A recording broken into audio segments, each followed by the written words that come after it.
നമസ്കാരം, ജന്മഭൂമിയിലേക്ക് സ്വാഗതം. മുഖ്യമന്ത്രിക്കും സർക്കാരിനും രൂക്ഷ വിമർശനവുമായി CPM കൊല്ലം ജില്ലാ കമ്മിറ്റി. മുകേഷിന്റെ സ്ഥാനാർത്ഥിത്വത്തിനെതിരെയും ജില്ലാ കമ്മിറ്റിയിൽ വിമർശനം ഉയർന്നു. LDF കൺവീനറുടെ പ്രതികരണങ്ങൾ തിരിച്ചടിയായി എന്നും യോഗം വിലയിരുത്തിയിട്ടുണ്ട്. PV അംഗം MM ബേബിയുടെയും കേന്ദ്ര കമ്മിറ്റി അംഗമായ CS സുജാതയുടെയും സാന്നിധ്യത്തിലായിരുന്നു ജില്ലാ കമ്മിറ്റി യോഗം നടന്നത്. മുഖ്യമന്ത്രി കൈകാര്യം ചെയ്യുന്ന ആഭ്യന്തര വകുപ്പ് സർക്കാരിന് നാണക്കേടുണ്ടാക്കി. പരിചയ സമ്പത്തില്ലാത്ത മന്ത്രിമാർ ഭാരമായി മാറി. മന്ത്രിസഭ ഉടൻ പുനഃസംഘടിപ്പിക്കണം. സംസ്ഥാന നേതൃത്വം കണ്ണൂരിലെ നേതാക്കൾക്ക് കീഴ്പ്പെട്ടിരിക്കുന്നു. തിരഞ്ഞെടുപ്പ് തോൽവിക്ക് പിന്നാലെയുള്ള മാർ കൂർലോസിന്റെ വിമർശനത്തിനോട് മുഖ്യമന്ത്രി രൂക്ഷമായ ഭാഷ ഉപയോഗിച്ചു. സർക്കാരിന്റെ പ്രവർത്തനം വിലയിരുത്തുന്നതിൽ പാർട്ടി പരാജയപ്പെട്ടു എന്നും കമ്മിറ്റി വിലയിരുത്തി.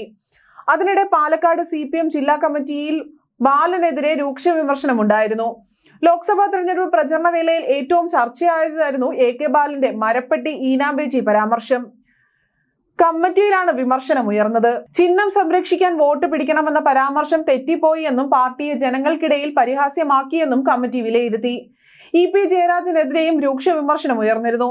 തിരഞ്ഞെടുപ്പിന് തൊട്ടു മുൻപ് EP അനാവശ്യ വിവാദമുണ്ടാക്കിയത് തിരിച്ചടിയായി എന്നും അംഗങ്ങൾ വിമർശിച്ചു.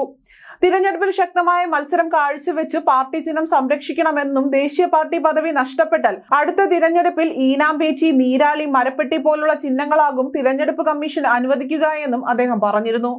AK ബാലന്റെ പരാമർശം പിന്നീട് രാഷ്ട്രീയ എതിരാളികൾ CPM-നെ പരിഹസിക്കാൻ ഉപയോഗിച്ചു.